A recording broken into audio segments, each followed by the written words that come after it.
Hey, everybody. Welcome. Thanks for joining us today. My name is Mike Gibb. I run leadgenbulletin.com, and I want to welcome you to today's webinar on breaking down the FCC's NPRM on text messages and what it means for lead gen.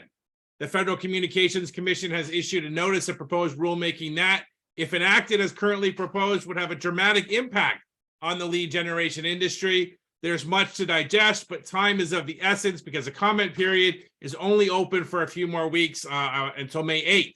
So today in this webinar, we've got a panel of experts here to talk about the NPRM and share all the intel that you need and make sure you have everything you need to understand how this could impact your business moving forward. Let me tell you a little bit about our speakers. One of the best known names in the marketing legal world, Pooja J. Amin, known as Queenie, made her mark as corporate counsel for one of the nation's largest mortgage originators, where she oversaw the company's entire enterprise marketing machinery. Most recently, Pooja served as general counsel for one of the best-known digital marketing companies on the planet. Today, she works alongside the Czar, leveraging her vast experience and no-nonsense approach to aid the firm's clients with their litigation and compliance needs. Queenie's also a world-class endurance athlete, as if being a great lawyer wasn't enough.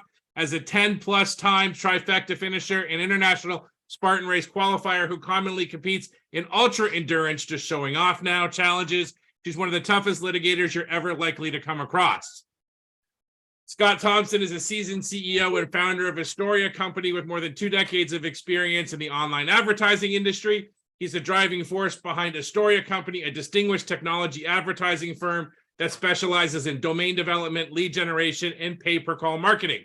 Scott's widely regarded as a technology marketing expert and domain investor with a portfolio comprising more than 550 domains.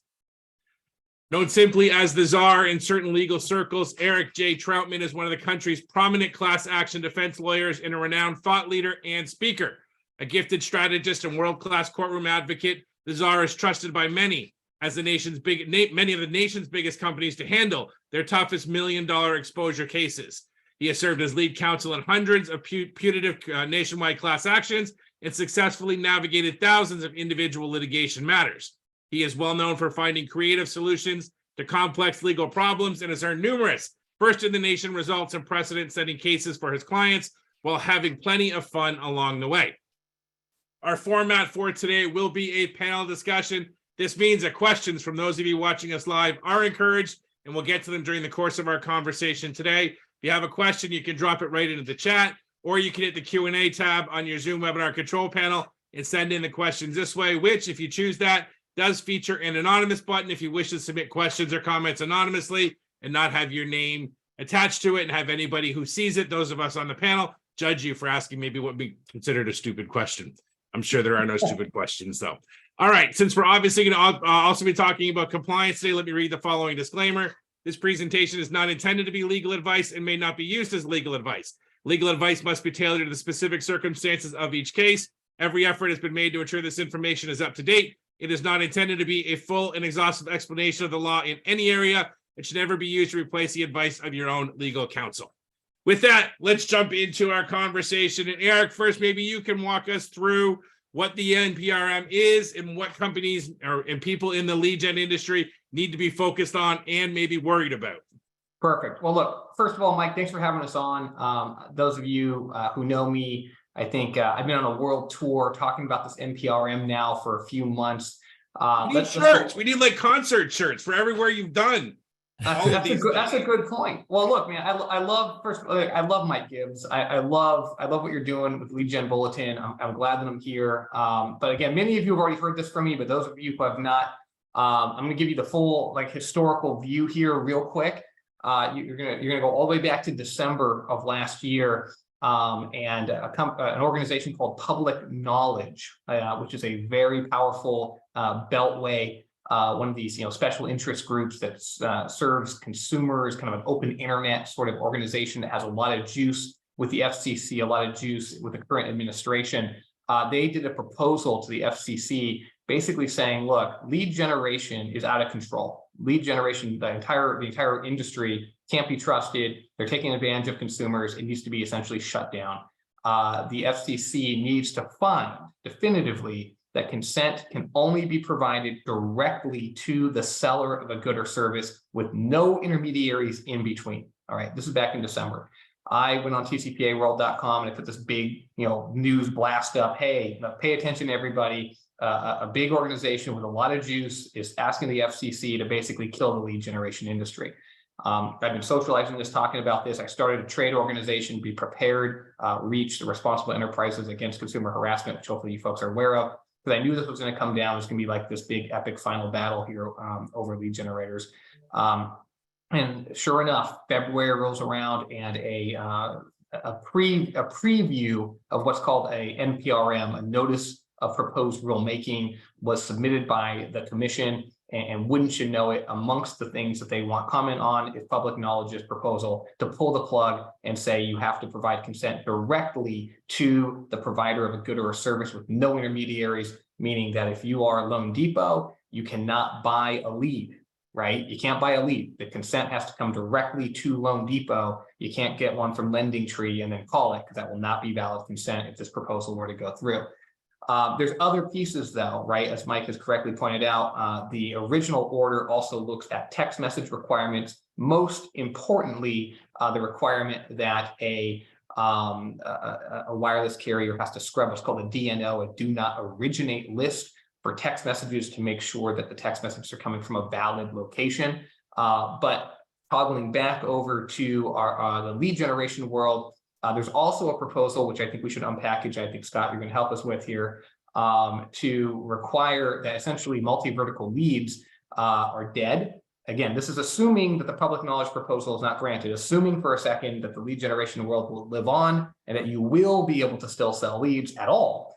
Secondary proposal is that if you can sell leads, you only can sell a lead that is topically and logically, that's the test, quote, topically and logically related to the website, right, that consumer is on at the time that they provide that consent. Actually, I should say web page. Actually, no, website. Website is the current lingo. The website that consumer is currently on. There's also a proposal alongside that to basically get rid of hyperlink marketing partner pages, meaning that you have to list everybody that you're going to be selling a potential lead to in the actual disclosure, right? Not as part of a hyperlink. Again, assuming that you're even going to still be allowed to sell leads, which is on the table currently. So that is what the NPRM is right now, right? There's a bunch of different issues, a bunch of different pieces, and we've got a deadline set, which is why we're here talking about this, of May 8th for you to weigh in to the commission with your thoughts and hopefully tell them what a terrible idea this is.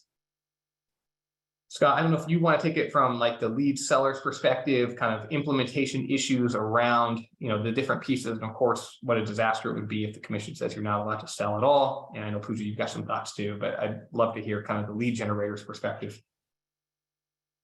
You're on mute though, buddy. Sorry. Looking through the proposal and looking through what public knowledge, you're right, they apparently do have their ear and they listen to them very carefully. However, I was intrigued to see the kind of broad brush that public knowledge was painting on the industry.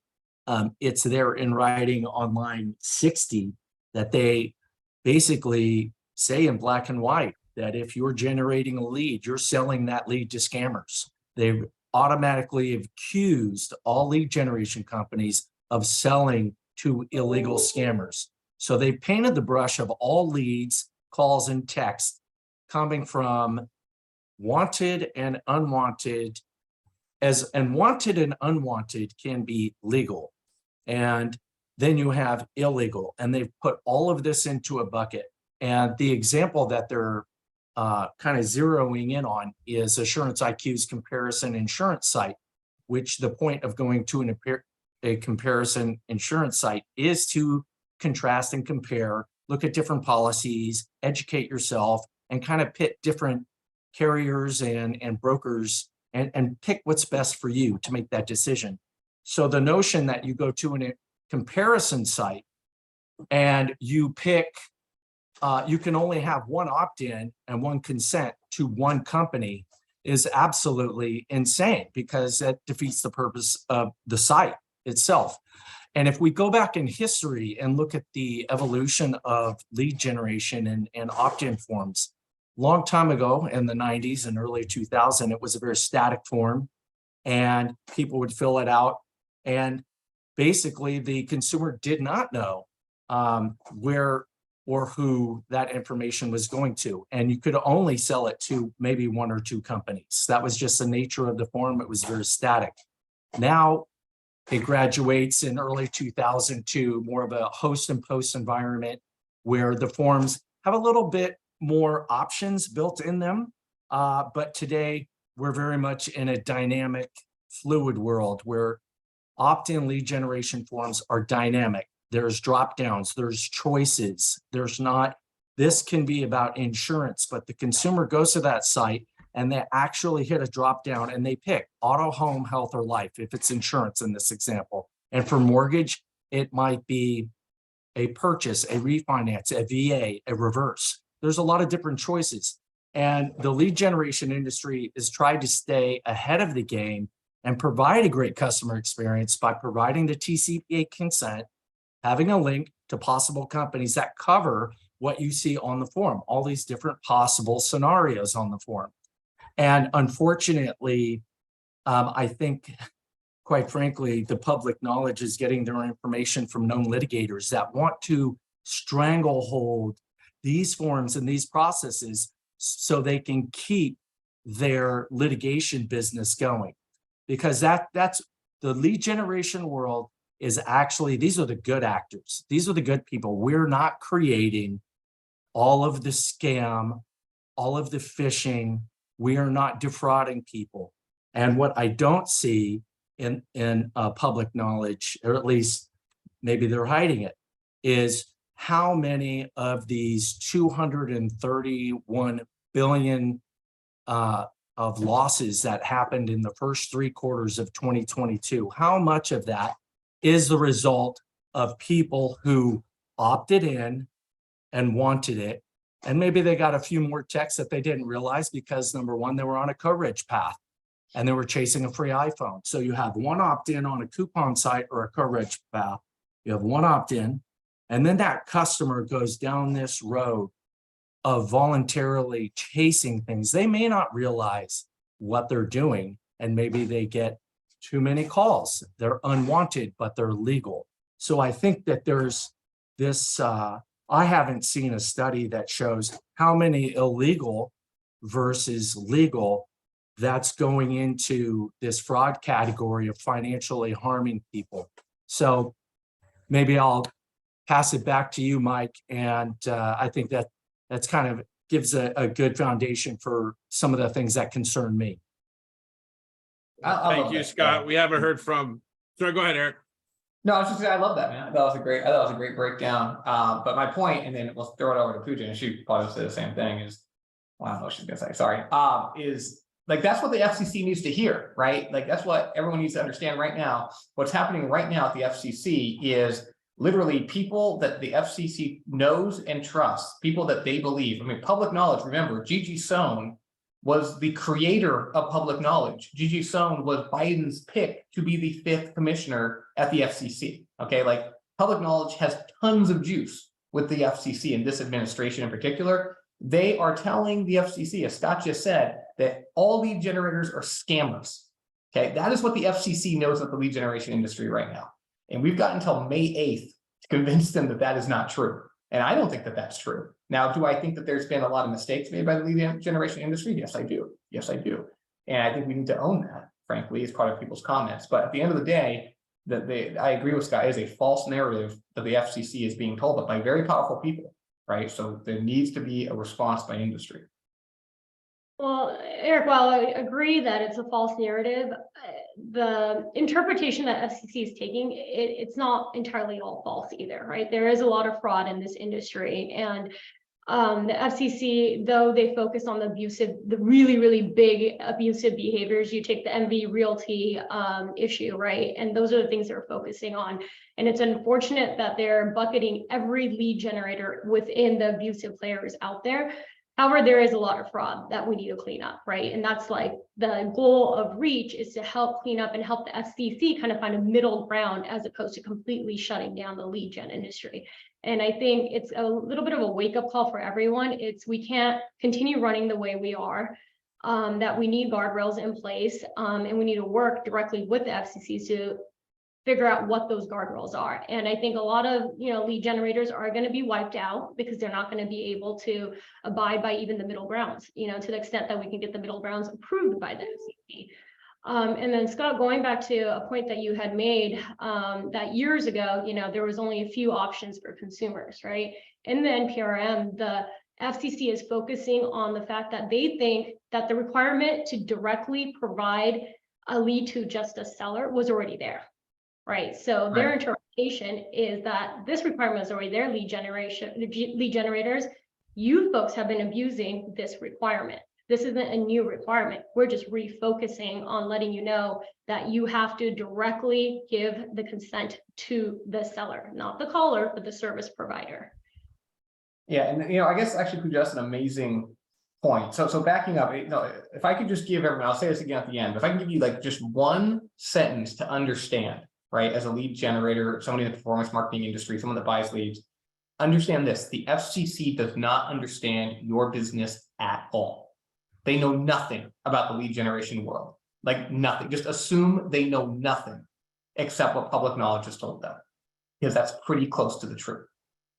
So if you want them to keep you in business, understanding that they've only heard from one source that they trust, and that one source has told them that you're all scammers, like, you need to be getting comments out there and telling them how that's not true.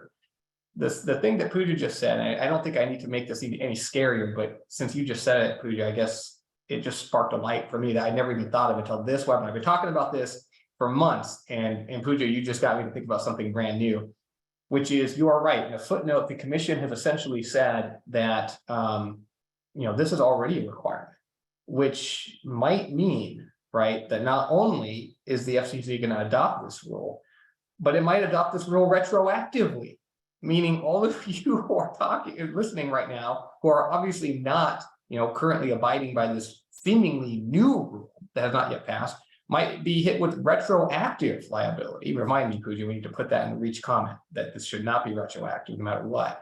So that's just ridiculously scary. I guess I should say that out loud, but I don't know. Pooja, I hope that's not what they're going at. That's actually a really good point. It's a possibility, right? And that emphasizes the importance of folks submitting comments, right? And one thing I think the FCC also needs to be apprised of is, though there's fraud in the lead generation industry, this is also going to cause more fraud in the affiliate space, right? So, and the FCC may not even be familiar with the fraud that's going on with the affiliate space. And when I mean the affiliate space, I'm talking about the folks that are driving clicks to the sites, right? So if this NPRM rule passes and we are now required to directly sell the lead to the direct seller, well, now the affiliates are going to start pushing towards more fraud to get that money and kind of sweep in and kind of take over the lead generators services. And I don't know that the FCC is apprised of all the fraud that's going on in the affiliate space, right? So I'm not trying to throw more folks under the bus, but these points need to be highlighted, right? So the FCC really understands the industry as a whole, that there's different players involved. Yeah, I mean, that's a huge point. And I saw a comment came in, and it's really interesting because I'm always focused on the public knowledge proposal, right? This is me. I'm like laser focused on keeping the industry in business. But it seems like, and Scott, you can help me out here too. Like, it seems like so many people are more focused, and I, from a certain perspective, I get it. And this is what other people are talking about, is the topically and logically related prong, right? Which is, again, in the waterfall, first, we have to defeat the public knowledge proposal before we ever even get to this other stuff. But in the waterfall, like, assuming that we stay in business and we're allowed to, actually sell leads, and assuming that it doesn't have to be only a one-to-one relationship, then we get down to topically and logically related, which I think does cause, its own set of problems. Because somebody's asking, don't the entities just have to be topically and logically related?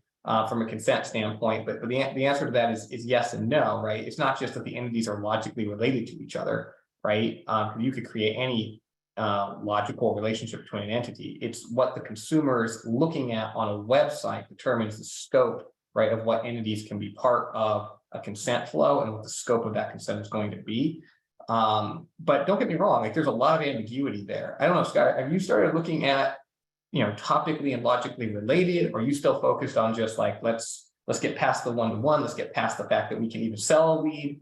Kind of what, I don't know, I don't want to pick your brain too much and get too much secret sauce. No, I mean, I touched on it before, and I think I saw a question pop up, but does it actually say, topically and all of that? And yes, it does. Whoever was asking that in the audience, but my point of view is their example when they public knowledge looked at Assurance IQ and looked at their insurance form, and they're using that one form in this one category, insurance, for their entire argument. They have not considered dynamic forms that have drop downs that cover different categories of insurance, which is why you cannot put everything in a TCPA opt-in disclaimer for phone calls and texts, because then you would have to that would be such an enormous impossibility, because sometimes people sell leads to brokers, and brokers are in the position of they work with 20 different carriers. And when you sell that to them, they may vet out the customer and then place them with a carrier. Then the carrier calls them, and maybe that carrier's not on that form somewhere, and then the known litigator, because this is who we're talking about here, is the guy that says that name wasn't on that form, but it was insurance and it was for the right thing, but that name wasn't on that form. And it's an insurance comparison site, and you want a one-to-one thing. The customer actually wants to compare and contrast, but now we're saying, no, we don't want to give the customer what they're asking for, because, and in this case, they were talking about, they were trying to take it to, there's all these other services, like maybe it's home insurance. So that lead also gets sold for solar or something else, what other people may be doing. I don't know that they're doing that, but they have all these other service providers. So they're saying, well, they're getting all these unwanted phone calls and text messages. Well, it is true that we all get unwanted phone calls and text messages, but if we're talking about cutting down on the volume, well, there's ways that individually you can do that. But if we're also talking about, and let's not cross the two together and mix them together, about fraud, phishing, scamming, and the financial losses that are happening, that's the real problem here. And I would say that they have not looked at, and I would assume, and I'm guessing, that there is no report that public knowledge has done that looked at the volume of illegal calls and texts that resulted in 231 billion in losses in the first 3 quarters of 2022 versus the wanted opt-in calls. And supposedly they sold some calls to scammers, which, I don't know where they get that data or where they could even support that finding. I think that is so small. As I work in this industry, and I know the companies, even the ones that produce the biggest ones aren't the insurance guys with the forms. The ones that do the most volume are co-registration, are coupon sites. So they're even erring in their example of who they're looking at. It's not the insurance quote forms that are getting all the volume. It's all the free stuff and chasing the free iPhone. That's when you have one opt-in and you have a lot of different things that people go after along the way voluntarily. But the original opt-in was for the free iPhone, but then they opt into everything else along the way, but they're chasing that iPhone. So anyway, I think that's some of the comments that I have about this that are disturbing, quite frankly, on their conclusions. I love it, Scott. So this is exactly the stuff that the FCC needs to hear, right? They don't know anything about co-reg. Like, what do you mean chasing an iPhone, right? Like this stuff it's like, they don't even understand And I love the FCC, right? I'm not trying to be mean to the commission. I'm just laying it out, man. Like they don't have a record of all the various facts and circumstances, right? Right now, what they're hearing is people are being tricked into providing consent, and they're getting a bunch of unwanted phone calls as a result of these terrible lead generators, right? That's the story. And that's why if you look at how it's framed in the NPRM, that the heading is closing the lead generation loophole. Right? Just think about that. Like the FCC is viewing lead generators as a loophole in the TCPA, right? But by the same token, and Pooja kind of touched on this earlier, we have to think about, right, the world of somebody provides one consent and it gets sold to an aggregator who sells it to 3 other aggregators who sell to 4 other aggregators, each one of whom starts selling it, right, by themselves with no tracking, right, in terms of who's selling it to who, right, and how many times. And one consent can, in theory, depending on the vertical, turn into thousands, literally thousands of phone calls, right, both now and then as an aged lead. And that's obviously not good for the consumer, right? And so set aside all the false, I think, examples and narratives that public knowledge has laid out. There is a truth, right, an underlying kernel of truth that there is abuse in this industry. And it is because of the abuse in the industry that this has so much traction, right? And as Pooja said, the goal here is to get the commission to give us, breathing room for the good actors to continue to have a business. And again, I can't emphasize enough, there's a flow here, there's a waterfall, right? First, we have to defeat the public knowledge proposal before anything else even becomes relevant, right? We lose on that, understand there is nothing else to talk about. There is no selling consent at all, okay? Disclosures are gone, right? You can't sell it, period. Lead generation, dead, all right? First, we have to beat that. Then we have to beat the idea of one-to-one only consents, right? Which is also floating around out there. Then we get into all the other kind of fun, interesting issues of how many names can be on the disclosure, and can we use hyperlinks, and what does topically and logically related mean, and all these other pieces of the NPRM. But I really want people to understand that we've got the sword of Damocles over our head until we beat issue number 1, right? And that's where my call to actions to everybody is to make sure you're out there commenting. Obviously, Reach is going to comment. Guys like Scott are going to come with Reach to go talk to the FCC directly and explain all these things that Scott is explaining here today, because you all know this stuff. The FCC is the one that needs to hear this stuff, right? But so we're focusing our fire on that top line to beat that first proposal. But everybody else, right? Think about that first proposal, think about that second proposal, and think about all the other pieces here that we're kicking around. How will topically and logically related impact your business, right? To the extent that it will. How will losing hyperlinks, hit your business? Think about those topics too, because they're important, right? And the commission needs to hear from you on that. But think about that top line. Think about public knowledge. Think about you can't sell a lead at all, right? That is something you really all have to be focused on, thinking about how that would impact your business. And I assume, Scott, if you can't sell a lead at all, express consent cannot be transferred, in essence. That's not good for you, I would imagine. That would be damaging to your business model, I would suspect. I was going to add a few more comments there. As far as the lead generation industry is concerned, and the players that are responsible for most of the volume, lead generation has gotten smaller over the years. Whether people believe that or not, it has. If you're in the game, regulatory compliance has gotten harder. Technology, tracking, reporting, dealing with APIs. Companies like Jornaya Lead ID, Trusted Form, people have these third-party applications on their site to ensure authentication and validation that the lead is real, legit, and opt-in, and the person really did fill that form out and accept all the terms and conditions.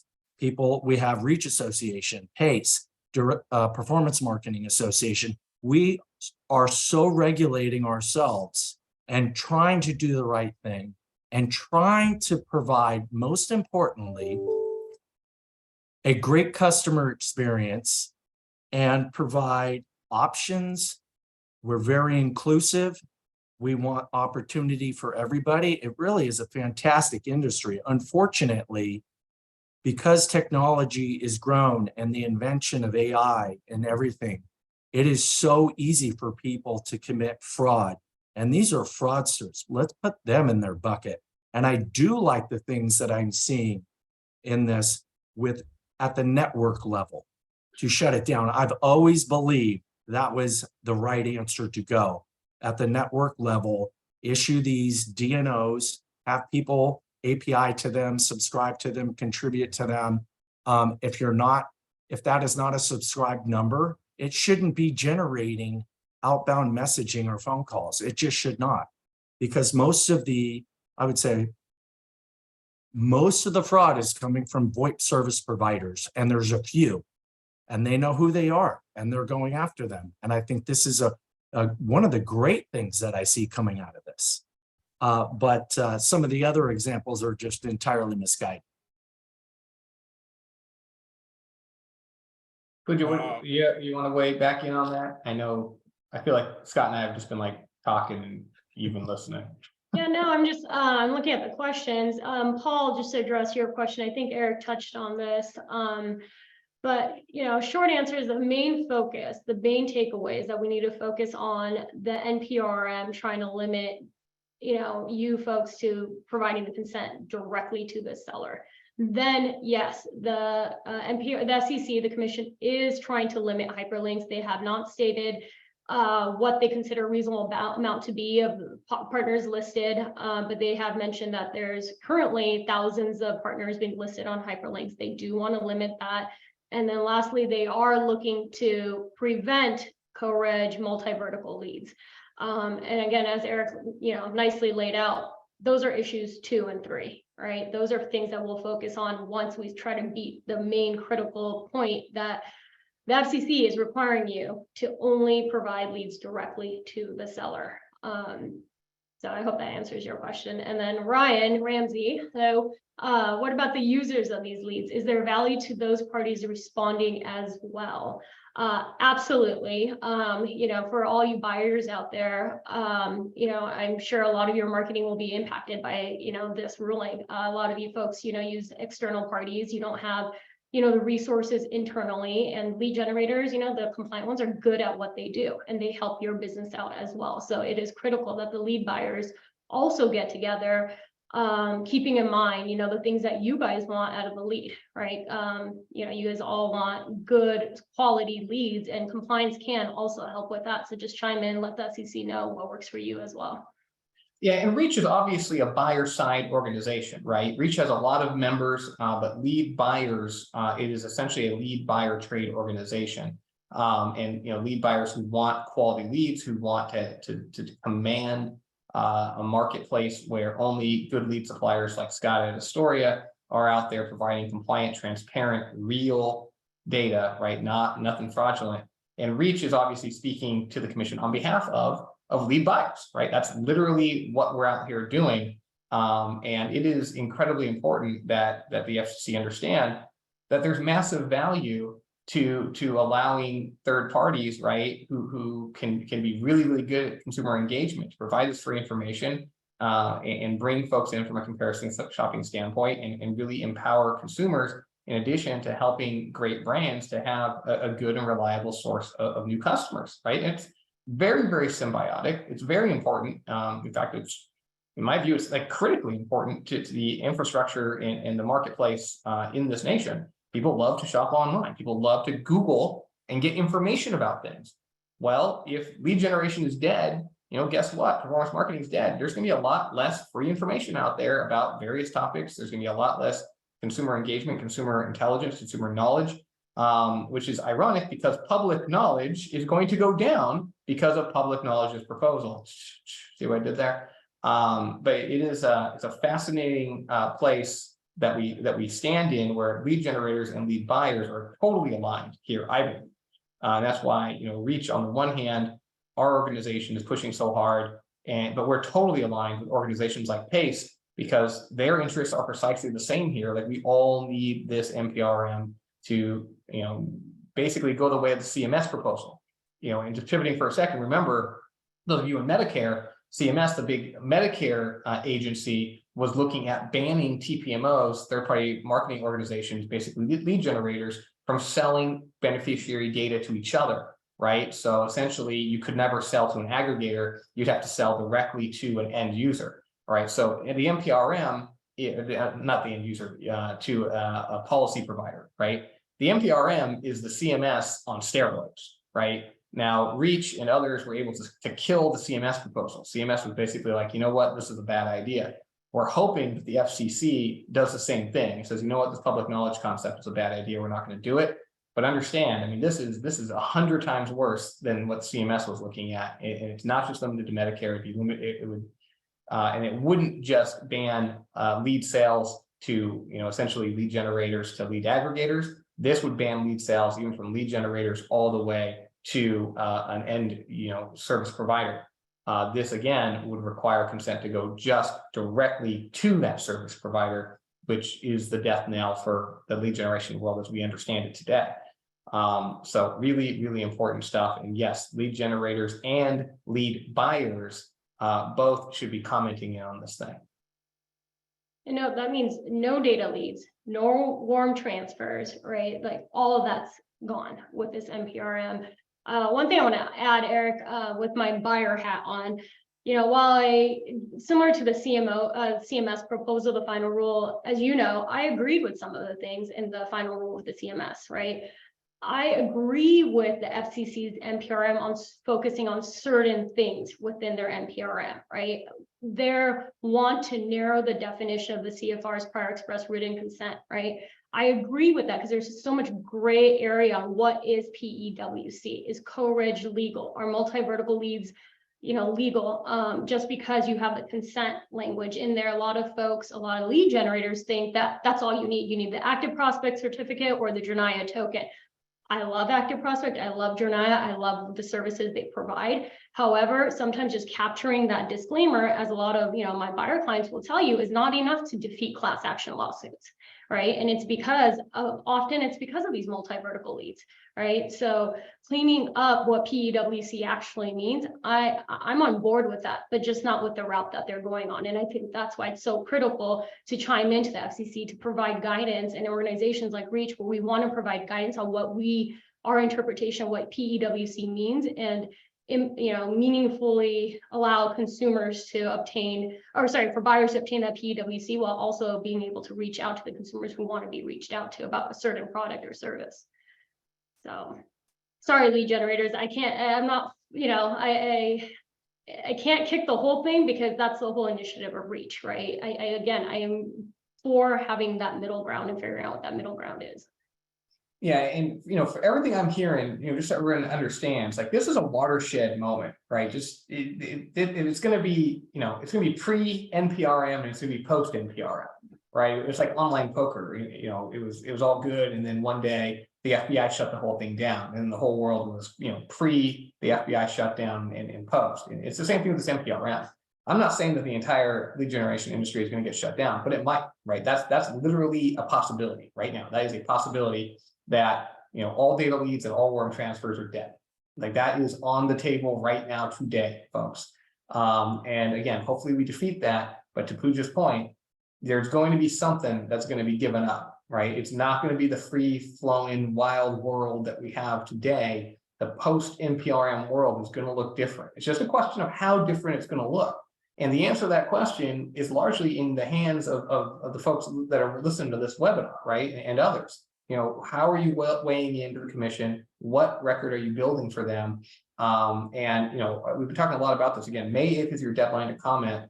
If you have questions about, like, how do I even comment, right? You can reach out to us. We're happy to provide information. We'll give you information about how to comment totally for free. You can go to tcpaworld.com, right? We've got all the links. Everything's there. Like, it's all right there for you. Just Google, comment, Google NPRM comment. Not Google, go on the TCPA World little search bar, NPRM comment, and the Jen Cabrera, the Countess, did a great article just the other day, just laying out, here's the link, right? Here's the deadline, just click here, fill out the form and submit it. Or if you have questions, let us know. But very important that the commission hear from, not 10, not 20, but like hundreds of companies that are being impacted by this, so they understand, because they're going to be hearing from, public knowledge again. They're going to be hearing from MCLC. They're going to be hearing from thousands of consumers who are like, yeah, forget these people. They're terrible. Lynch them. They're calling us. We don't want calls. So, I mean, if it's important to you that this data leads continue, go ahead and reach out to the FCC. I think it's really important. No, you don't have to have a lawyer look over it. It doesn't have to have any kind of legalese, right? The FCC, I think, will welcome, any type of business letter. So I know that's a question I'm getting a lot. Well, I don't have an attorney overlooking it. You don't need that. So. Well, my question was, what would you want anybody to say in that comment? What's the ideal structure of a comment that you would want someone to send to the FCC? Perfect. I mean, I think they should, speak from the heart, right? And basically, a great basic comment is something like, "Dear FCC, right? We've reviewed the public knowledge proposal that would prevent companies like mine from transferring express written consent." I think that's a really bad idea because, one, I'd be put out of business. I've had a business, for X number of years, and I've got X number of employees, and this business is very important to me. Two, we help consumers. We are not a bad company. Here are all the ways that we help consumers. If you put us out of business, consumers will be hurt for this reason. Three, we help, the overall ecosystem of commerce because we do X, Y, and Z, right? Explain exactly what the impact of the proposal would be on your company and lay it on the line. And if it's going to cause you to lay people off, believe me, that is very, very powerful for the FCC to hear. That's one of the number one reasons why CMS backed off its TPMO rules, is because the impact on small business is something that government agencies are required to consider by law, right? If you're a small business and you're going to be put out of business, you're going to lose employees as a result of this rule, the FCC has to take that very seriously. And they should, obviously, they have to take that seriously, right? So say that if that's the truth. If you think consumers are going to be hurt because you offer a valuable service, not just to businesses, but to consumers as well, say that, right? Have the commission to understand. And most importantly, say, words to the effect of, we are not scammers or spammers. We are not looking to hurt consumers. We're not looking to create unwanted robocalls. We're providing a valuable service. We are not scumbags. We are not taking advantage of people, if that's true. Now, if you're listening to this and you can't say those words honestly, well, then maybe your business shouldn't be there, because maybe you are doing something that's not good for consumers and not good for the industry. And maybe you should pivot and do something that's a little bit more valuable.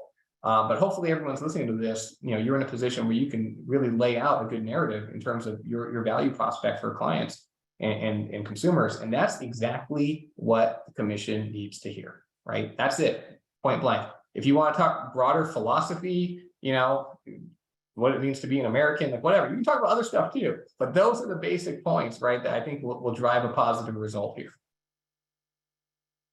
Just adding to that, some of the other data points that I would be putting in the same letter is they're looking at lead generation, but you also have to look at, like in the example, when it's insurance, individual insurance agents, individual mortgage agents, for example, lead generation is the lifeblood of their business.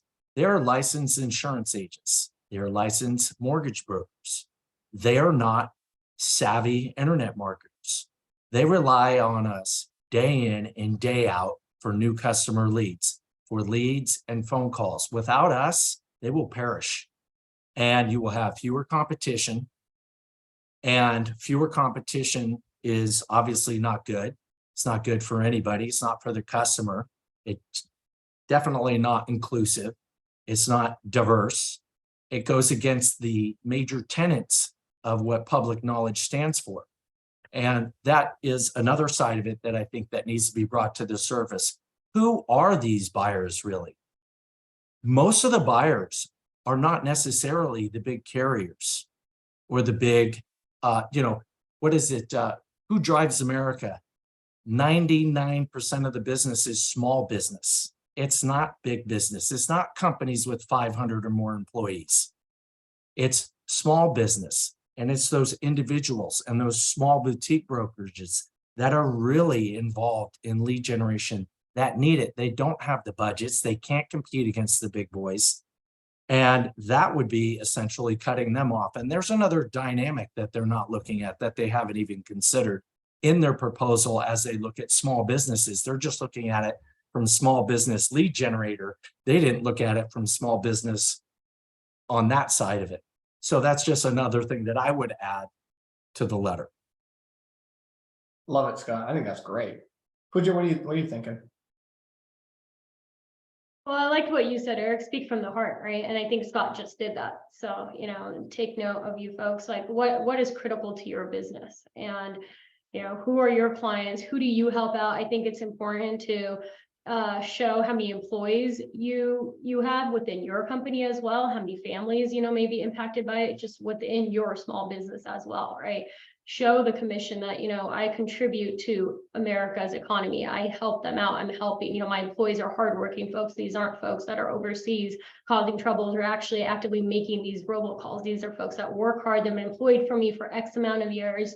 And tell that story. That's what I would do as a business owner. I have a small business, right? So if I was impacted, I'll tell you straight out how, my business helps out my employees, right? And helps out my clients. So absolutely, that's a great one, Pooja. Like if a regulation was out there that was going to hurt Troutman and Mead LLP, right, I'd be out there saying the truth, right? I worked 20 years. I put 20 years in to gain the experience and the know-how and the knowledge to be able to be successful by creating my own firm. And I hire great people. I pay them like really good salaries. I take really good care of my people. And now all of this, everything we've worked so hard for is going to be taken away for no reason at all because somebody else is doing something illegal. And that's just not fair, right? And that is exactly the sort of story, right, that you folks, if you're going to be impacted this way, if you've got a good story to tell, the commission needs to hear that. They just flat need to hear it. It's as simple as that. And I do believe, the good news here, and this is good news, is what happened with the CMS, right? The good news is that government can, and in that instance was responsive to comments they receive. The record was good in that case, in that situation. And CMS said, you know what? We had this all wrong, right? We're going to back away from this completely, which is, that doesn't happen very often. So, but it does show these are smart people at the government, right? And smart people at the FCC too. Look, they know they need to stop robocalls. They've got a well-respected organization telling them, hey, lead generators are to blame, shut the industry down, right? They're gonna want to hear why they shouldn't, right? But if we come with good stories like the ones we're talking about, we come with the nice narratives, we come with volume, and we come with compelling information, I believe that the commission will say, you know what, we're going to do the same thing CMS did. We're not going to shut down the industry. We're going to make some edits. We're going to make some pivots. We're going to make our restrictions a little bit tighter here or there. But overall, there's going to be breathing room, and this industry is going to survive. But again, it's ultimately, I alone, I think, had a massive impact on CMS. I alone am not going to be able to sway the FCC. It's too big an organization. It's too savvy. It's too well empowered. And truthfully, public knowledge and the MCLC are too powerful with this administration. So this is going to have to be everybody working together to get their attention, to flag them down. And ultimately, though, I do think there are intelligent people that want to do the right thing. So we have to show them what the right thing is.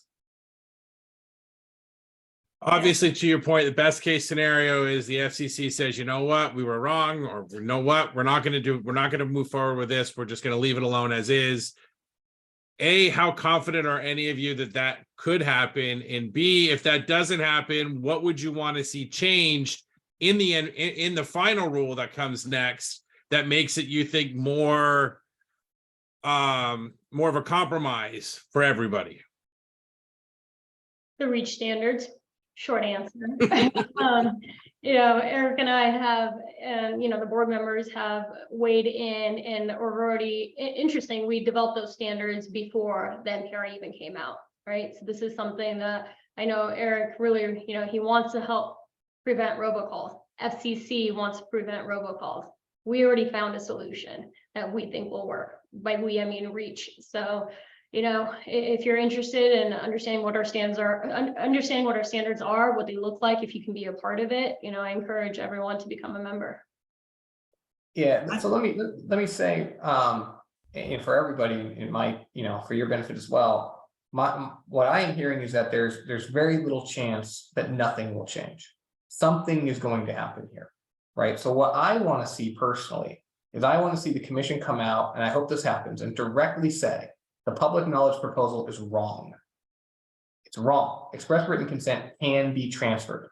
Okay, one, because it needs to say that at this point. It's caused a bunch of havoc, so it needs to confirm that the public knowledge is wrong. Express written consent can be transferred. It can be provided through intermediaries right, to good and service providers from consumers. So that needs to happen. That's my number one goal. Two is that, consent can be sold multiple times, right? Because that's a secondary issue. Assuming it can be sold at all, how many times can it be sold, right? And then three, consent can be sold. It can be sold multiple times. And then here are some clear standards in terms of how it can be sold, right? What the consumer has to be told before it can be sold. Can you use hyperlinks? Can you not use hyperlinks? How many times, can it, how many partners can you have? Is it 30? Is it 100? Is it 400? Right? I'd like a nice, clear standard there, because one of the things I hear lots of times from people is just tell us what we're shooting at and we'll get there, right? We're a compliant industry. You tell us what the rules are and we'll comply with them. So this is an opportunity to me for the commission to actually give us a nice set of rules. Now, to Pooja's point, Reach has created a nice set of rules. We think our rules are great, but you know what? If the commission wants to, play with our rules a little bit, tweak them here, tweak them there, that's cool. Just tell us what the rules of the road are. And I know that the industry will meet those rules, but we have to get past issues 1 and 2 before we can get to issue 3. Well, and I believe that because they've commingled unwanted illegal with legal and opt-in, that's their first problem. They need to separate it, and they haven't looked at the data. They're lumping it all in. They've lumped in lead generation into you sell as scammers. It's in the letter, it's in black and white. And as a self-regulatory industry, we have some standards. We have TCPA. We use Journia trusted forms. Not everything is a bulletproof, magic bullet here, but we do subscribe as an industry, and I do speak for my peers when I say, when you generate a lead, if you sell it over and over and over again, you've just taken a good lead and turned it into a bad lead. And guess what happens? Your end buyer stops buying from you and they don't like you. And you will go out of business if you keep doing that. You have to keep the integrity of your clientele in place. They need to close policies. They need to create new loans. And if you're doing that and you're selling it too many times, you're shooting yourself in the foot and you won't be in business. And it really is. And I will say this again, the problem is not the major players in lead generation.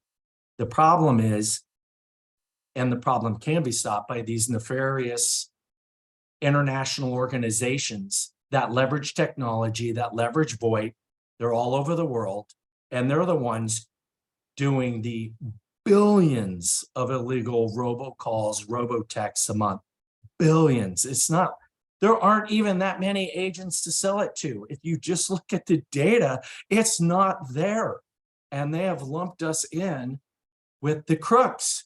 And we just have to get the data in front of them, and they're not looking at the data. They've lumped everything in together. And I just wanted to answer one question before we run out of time for Paul here. He was asking about, does the URL have to correlate to what somebody's opting in on? There was nothing written about that in there. Somebody can have a very generic URL and they can offer a lot of different things on their site. As long as they're in compliance, that's okay. And there is not anything specific by the FCC that says you can only sell a lead this many times. As an industry, we put those things on ourselves. If you're selling an exclusive lead, you sell it once and only once. If you sell a shared lead in our industry, the rule is you can sell it up to 4 times as a shared lead. And that is spelled out in the T's and C's of the site. So anyway, I just wanted to point out a few more things there. Before we wrap up, we've got one last question that came in. Do you think that a negative result has the possibility to impact areas that are often not connected to typical TCPA oversight, such as recruiting activities, for example?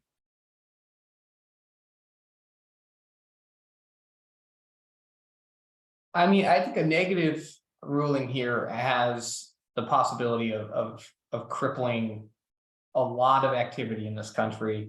I think the unintended consequences here would be tremendous. It would really be a massive change in US policy. It would be a massive hit to e-commerce, I think, more broadly. Directed recruiting, where recruiting generally doesn't require express written consent.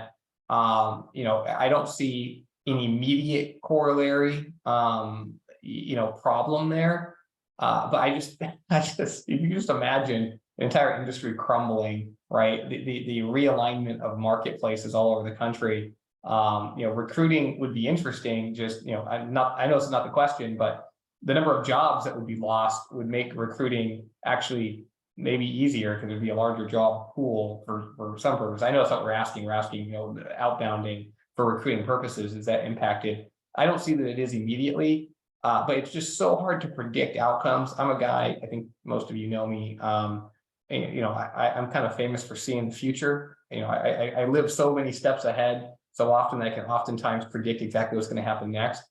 With something like this, if public knowledge's proposal is accepted and the FCC really does say thou shalt not sell a lead ever again, thou shalt not transfer consent, man, it is so hard to see beyond that horizon. Like, I don't know what the world beyond that looks like. So you should just assume there'll be repercussions far and wide, impacting virtually every form of outreach, every form of activity in this nation. So it's a scary proposal. Really scary proposal. I really have confidence and hope that the commission is smart enough not to be crazy, but we'll have to wait and see. I think that, we have for text messaging, I have one company, one site that we do, tens of thousands of orders, e-commerce orders a month. And we have opt-in text messages, but we have a registered short code. You take that short code, you pay a lot of money for it, and they go to the carriers and they have to bless your marketing messages and what your purpose is. And you do that up front. Technically, these things can be solved on a technical level. We can pretty much eliminate all of the fraudulent spamming text messages. And by the way, these text messages do not apply to third-party applications like iMessaging and WhatsApp. None of this applies to that. So we're only talking about like carrier service providers, and they can technically implement things. And I do encourage them to implement things and spend their time on a technical level doing it. That would be very good. Spoofing numbers, spoofing text, they can basically eliminate that almost overnight and cut down on the illegal robocalls and the legal text messages just on a technical level. That would be much time well spent on their part. Well, unfortunately, we've just about reached our hour mark here, so we'll start to wrap things up. What we'll do is go around the panel and give each of you a chance to share what you think the most important takeaway is from today's conversation. You want people to walk away with one thing. What do you want that one thing to be? Pooja, we'll start with you. Get involved. If this is something that's alarming you, there's no reason why you shouldn't be submitting a comment. Excellent. Thank you. Scott? I would say echo what Pooja said, and that get involved. And if you are somebody that is in lead gen and you would like to write a paper on yourself, your story, do that. The more stories, the more support that we have, that would be great. I've even thought about an online petition for individual insurance agents, mortgage agents, and everybody else, every small business owner that buys leads, what would do to them. Forget about the lead generator, but the people that actually puts milk on the table, what that would do to them. Eric, you're next.